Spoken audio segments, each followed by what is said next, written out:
Баршаңызға сәлем, біздің Ақ Дастархан YouTube арнасының көрермендері. Бүгін біз сіздермен судың пайдалы қасиеттеріне тоқталатын боламыз. Су тіршілік нәрі. Ғалымдардың айтуынша адам организмі 86% судан тұрады екен. Егер организмде судың мөлшері азайса, онда адам әртүрлі ауруға шалдығады.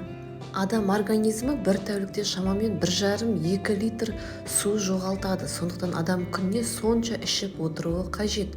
Таңертең аш қарынға су ішуді әдетке айналдырғаныңыз дұрыс.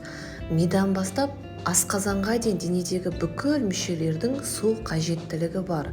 Сондықтан мол су ішіп, денедегі су жетіспеушілігінің алдын алу керек.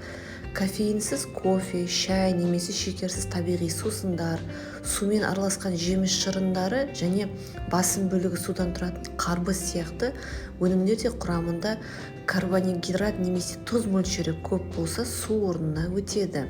Кофеинді шай, кофе, кола секілді сусындар денедегі су жетіспеушілігін одан да қатты арттыратындығын қосымша ескерген дұрыс. Судың қандай пайдалы қасиеттері бар? Судың денеге пайдасы қандай? Ең алдымен дене температурасын тұрақтандырады. Азық, қалдық және оттегіні тасымалдайды. Бүйрек және бауырдағы қалдықтарды, яғни шлактарды тазалайды. Витамин және минералдардың тарауын қамтамасыз етеді. Денені жарақаттанудан қорғайды. Клеткалардың және бұлшықеттердің бірігуін қамтамасыз етеді. Тері клеткаларын ылғалдандырып, оларды сауықтандырып отырады. Ас қорытуда жоғарыдан төмен қарай ретімен астың қорытылуынан сіңірілуіне және де ең соңында қалдықтардың шығуына дейін судың міндеті орасан зор. Денеде болатын күніне 2 немесе 4 литр су шығынының орнын қайта толтырып отыру қажет. Ересек адамның денесінде 40-50 литр су болады. Қанның 83% бұлшықеттердің, 75% мидың 74%, сүйектердің 22% судан тұрады. Денеде 20% су жетіспеушілігі болуы өте қауіпті және тіпті өлімге дейін алып келуі мүмкін. Қажетті мөлшерде су ішпеген жағдайда біздің ағзамызға не болады? Мидың жұмыс істеуі баяулайды, қан қоюланады, жүрек көп жұмыс істеуге мәжбүр болады, нәжіс сары түсті болады, іш қатуына себеп болады.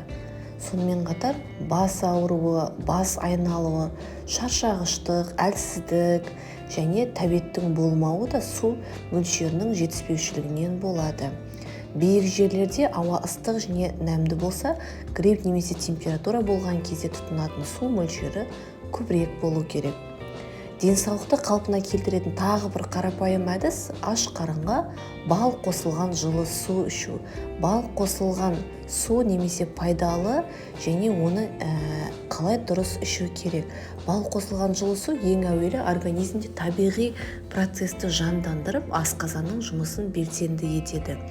Кейбір мамандар алдымен аш қарынға су ішіп, сосын барып бал қосылған жылы су ішуді кеңес береді. Тағы бір айта кетерлігі, суды емдік мақсатта пайдаланатын болсаңыз, қайнатылмаған су ішу керек. Мәселен, мамандар бұлақтың немесе құдықтың суы болса және оның таза екеніне көзіңіз жетіп тұрса, қайнатпай тұрып ішуге болады. Немесе фильтр сүзгісінен өткен суды қайнатпай-ақ бал қосып ішуге болады. Бал қосылған су адам ағзасын сергітіп, күш-қуат береді. Суды міндетті түрде аш қарынға ішкен дұрыс.